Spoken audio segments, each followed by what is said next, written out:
एज शनमुख रहे गणेश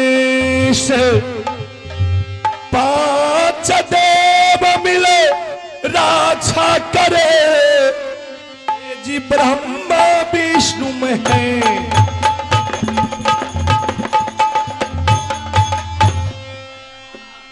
एजी नाटक करूं बखान धन धरो सरो सती मैया की ना केवल आस तुम्हारी है मैया।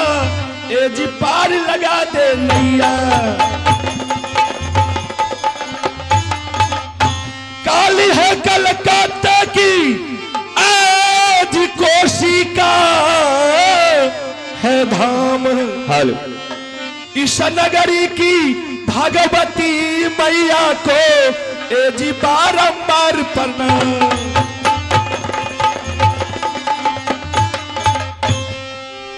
हे यो पहले सुमरो भैया गौरी गणेश को।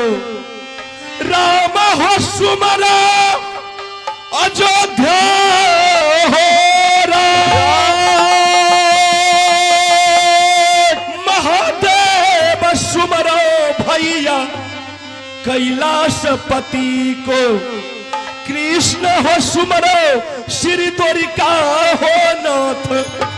हे यो खरे पवन भी हनुमान के सुमरो लिए बजे रंगायो पाली जी के नाम। थोड़ा यो सुमरिए भैया बनकंदरी को लिए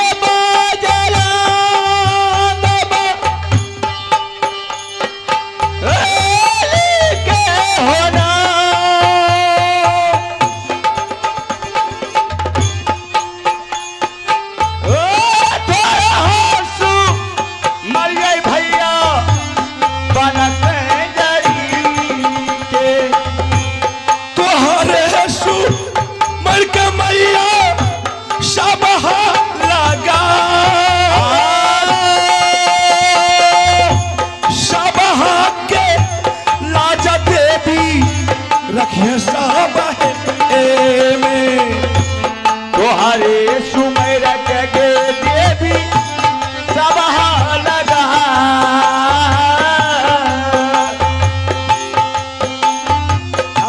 सब के रजिया गे माता रखे सब जुग जुग नम लेबो देवी के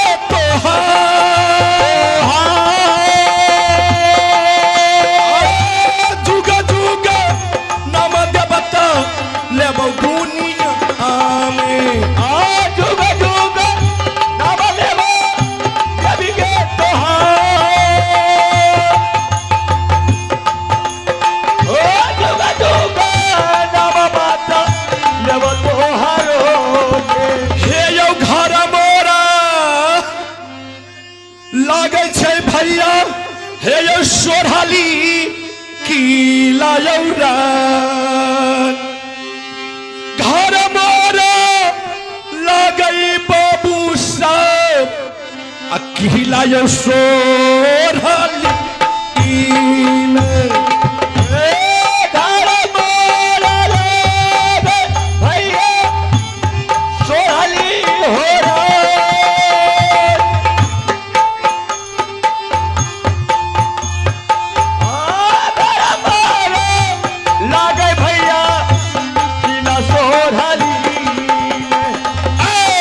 के गो दुलरुआ हो बेटा अल्लाह कहाँ लाई।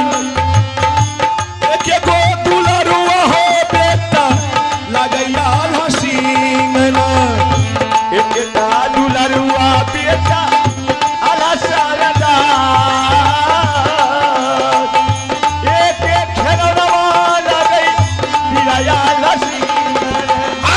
मंत्री के नाम दे पायो हो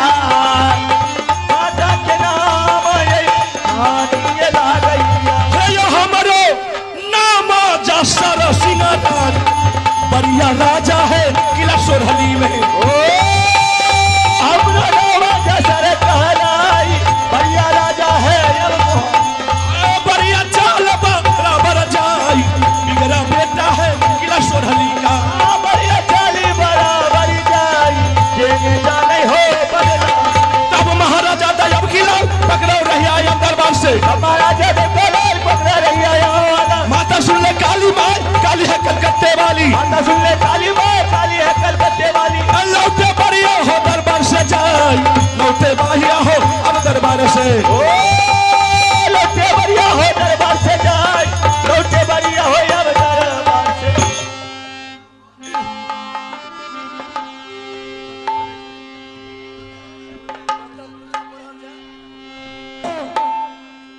कि आंसू वो आदमी बहाता है जिसका दिल कमजोर होता है।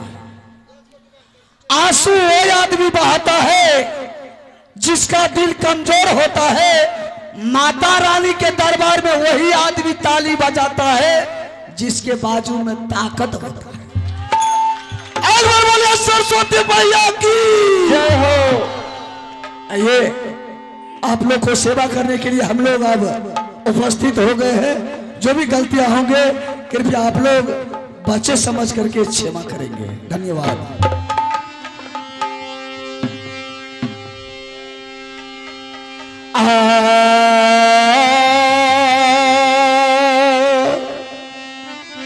आर्य पहिले सुमरो गौरी गणेश को राम हो सुमरो अयोध्या हो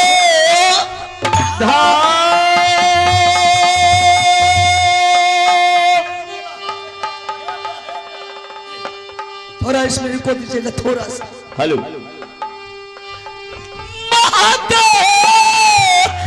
सुमरा चोरी कमला सापति को लियो बजो रंग बलि जी के थोड़ा हो सुमरिए भैया बना कह जारी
रंग प्रेमी शीशा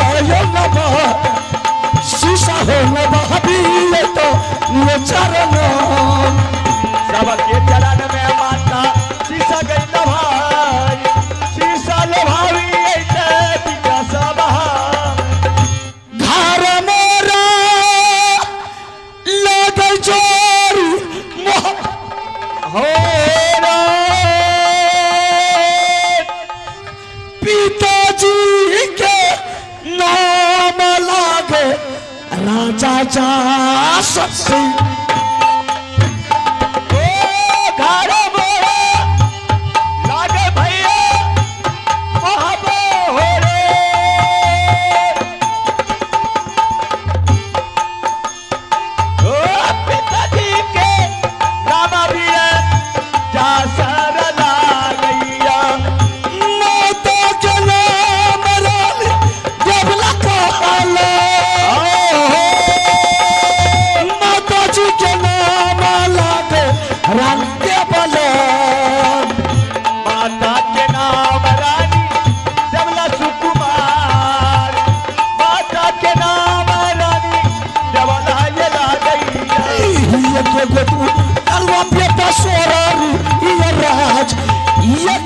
खेलन ना बेटा किला सोलरी ये बेटा खिलौनवा बेटा सोहली न जाए एक खिलौनवा ला गई अब सोहली हमारो नाम यल्ला बबुआ बलिया राज रसरली के हमरो नाम यल्ला ये सरदार भैया आ गए हो जाए दरबार आई चोरी करना वाले रामा यहाँ का चाचा ये हमारा छोरा जोरी कहना मान हमार उनके जो दे महाराजा दयाब कलाम यहाँ का चाचा ये हमारा छोरा हमारा ने कलार यहाँ का बताया आई चोरी करना मान हमार चोरी चोरी कौन कर जोरी कहना मान हमार जोरी जोरी दौलत का चले बहादुर जल्ला बबुआ चाह का चहरी पर रे बदियल के चले लो महल चली जाए ना कचहरी है बिरिया लादी के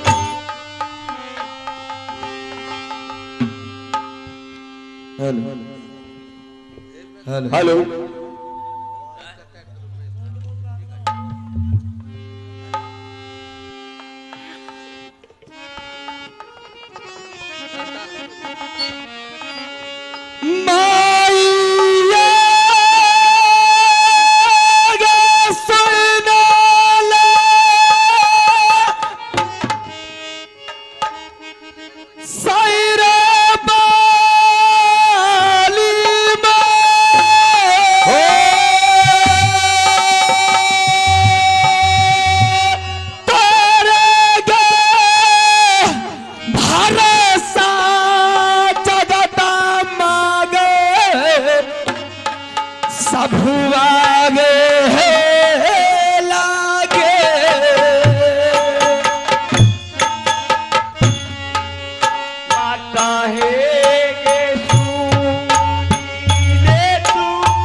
मेरी नैहर उरियल किला है। भाई साहब का नाम मामा माहिल सिंह है। मेरी ससुराल सोरही किला है। भगवान ने मुझे एक पुत्र दिया है जिसका नाम है आल्हा सिंह। आगे की समस्या मैं बताती हूं।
सारी समस्या मैं बताती हूं। सुन लेंगे पुसाला बेटी के रानी जी का गजा। सुन ले पुसाला दुलरिया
नौरी क्या विशेषता बात? तुम इसी वक्त अभी तुरंत चले जाओ मेरे स्वामीनाथ के सामने और सारा हाल काका के सुना देना और जितना जल्द हो चंपापुर से डगरी मंगवा देना।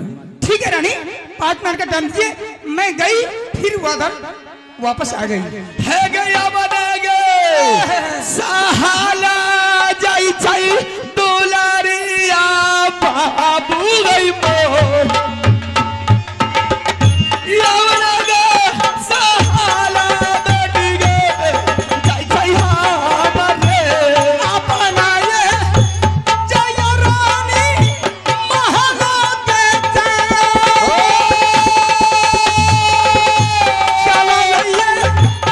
Keep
हाँ बोलो। सबसे पहले यह दरबार का समाचार तो सुनाइए। अरे दरबार का समाचार बहुत अच्छा, कोई दिक्कत नहीं। तुम महाराज- पहले महल की समाचार सुनाओ। क्या महाराज महल की समाचार? हाँ, हाँ। महाराज क्या आपको कोई खोज खबर महल के बारे में नहीं है पता? नहीं, मुझे तो कुछ मालूम नहीं है। अगर आपको पता नहीं महाराज तो लीजिए आपको मैं सुनाती हूँ। क्या बात है, सुना। ही राजा सुनियो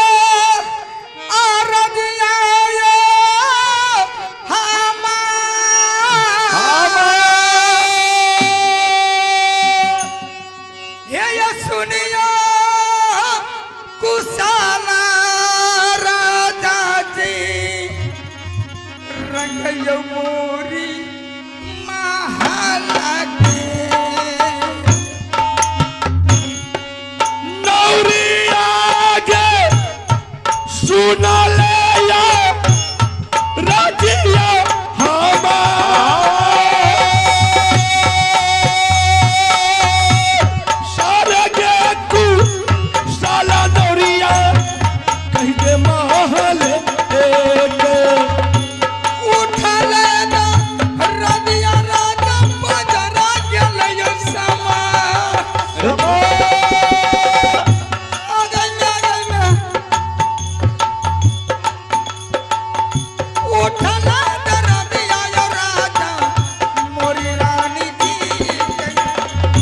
सबके कुशह लगे नौरिया तारा बारा में जाए सारे वीर तना मांगे कही दे है ये दारा बारा में बचा बचा रतिया उठले रानी जी के योगा बचा बचा रतिया जो राजा उठले रानी जी।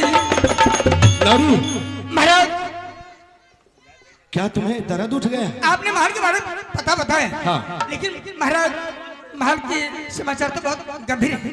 क्या बात है, बोलो। महाराज अपने रंग महल जो रानी जी है उससे बहुत दर्द हो रही है। क्या?